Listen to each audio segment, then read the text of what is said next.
Hello student, welcome back to my YouTube channel. आज के हम इस वीडियो में 10th क्लास का एक बहुत ही महत्वपूर्ण क्वेश्चन को समझेंगे और उसे याद भी करेंगे। यदि आपको ये आंसर याद हो जाता है तो प्लीज़ चैनल को सब्सक्राइब कीजिएगा और वीडियो को लाइक भी कीजिएगा। चलिए बगैर टाइम वेस्ट की वीडियो को स्टार्ट करते हैं। सबसे पहले हम क्वेश्चन समझ लेते हैं।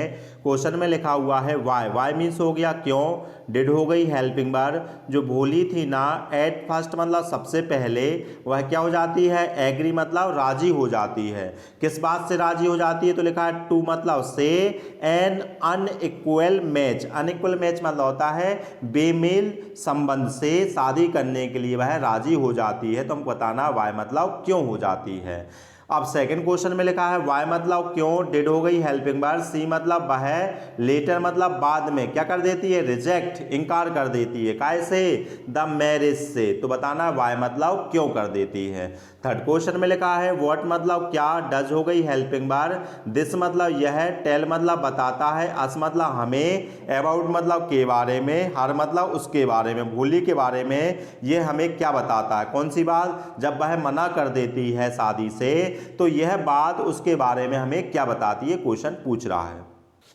चलिए तो आंसर को समझ लेते हैं। तो आंसर में लिखा हुआ है जो भोली थी ना, वो एट फर्स्ट मतलब सबसे पहले क्या हो गई थी, एग्रीड मतलब राजी हो जाती है। किस बात से, टू मतलब से, अनइक्वल मैच से शादी करने के लिए राजी हो जाती है। बिकॉज मतलब क्योंकि, द प्रपोजल मतलब जो प्रस्ताव था, हेड का मतलब आया था, फ्रॉम मतलब से, कहां से, आ बेल टू डू मैन से। आ बेल टू डू मैन का मतलब होता है अमीर संपन्न घर से उसके लिए ये प्रस्ताव आया था। और दो मतलब क्या है, हालांकि, ही वाज मतलब वह था, एन एज्ड मैन मतलब ज्यादा उम्र का व्यक्ति था, और ही मतलब वह, लिम्ड मतलब होता है लंगड़ाकर चलता था, और हैड ग्रोन मतलब ग्रोन अप मतलब होता है बड़े हो गए थे। क्या हो गए थे, चिल्ड्रन, उसके बच्चे भी बड़े बड़े हो गए थे। क्या बात बताई जा रही है, जो प्रपोजल था, जो प्रस्ताव था ना, हेड का मतलब आया था, कहां से, फ्रॉम मतलब से आया था, कहां से, आ वेल टू डू मैन से मतलब अमीर संपन्न घर से आया था।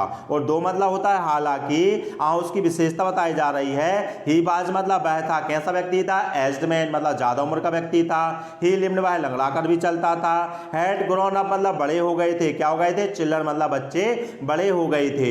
लेकिन जो भोली है ना, वह प्रस्ताव को स्वीकार कर लेती। उसका कारण लिखा हुआ है, भोली है ना, एग्रीड मतलब राजी हो गई थी, जस्ट मतलब केवल, टू कीप मतलब रखने के लिए, द ऑनर मतलब सम्मान, ऑफ हर पेरेंट्स मतलब अपने माता पिता का सम्मान रखने के लिए वह क्या हो जाती है, राजी हो जाती है। क्या कारण है, भोली क्या हो जाती है, एग्रीड मतलब राजी हो गई, जस्ट मतलब केवल, टू की मतलब रखने के लिए, क्या रखने के लिए, ऑनर मतलब सम्मान, किसका, हर पेरेंट्स अपने माता पिता का सम्मान रखने के लिए वह राजी हो जाती है। ये पहले का आंसर हो गया है। चलिए सेकंड क्वेश्चन के आंसर को देख लेते हैं। सेकंड क्वेश्चन में पूछा गया था भोली ने बाद में शादी से इंकार क्यों कर दिया था।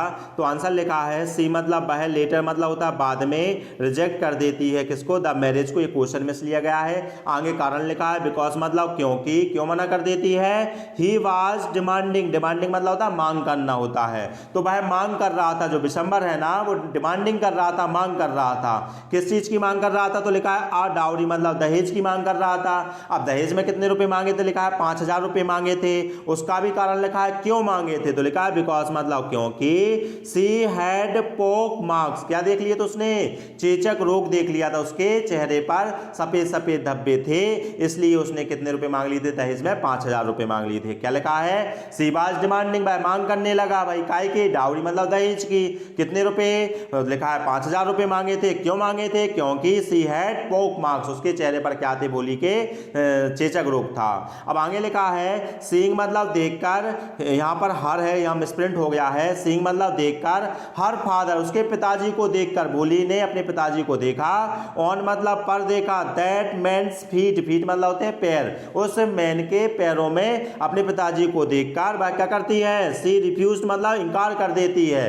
कैसे, टू मैरी मतलब शादी करने से, आ ग्रेडी मैन मतलब उस लालची व्यक्ति से शादी करने से मना कर दिया। क्या लिखा है, सीइंग मतलब देखकर, किसको, हर फादर अपने पिताजी को देखकर, कहां देखा, मैंस के फीट मतलब उसके पैरों में देखकर उसने क्या कर दिया, सी रिफ्यूज कर दिया। कैसे, टू मैरी मतलब शादी करने से, और किस व्यक्ति से, आ ग्रेडी मैन मतलब उस लालची व्यक्ति से शादी करने से उसने मना कर दिया था।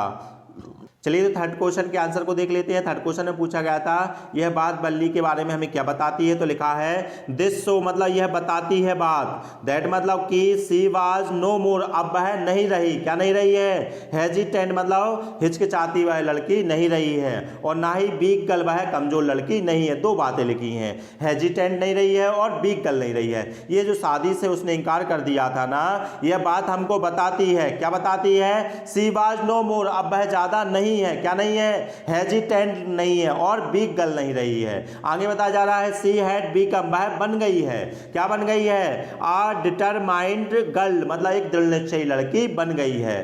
तीन बातें बताई गई है, हेजिटेंट गर्ल नहीं है और ना ही वीक गर्ल है। अब वह तो बीकम मतलब बन चुकी है, क्या बन चुकी है, डिटरमाइंड गर्ल बन गई, दृढ़ निश्चयी लड़की बन गई है।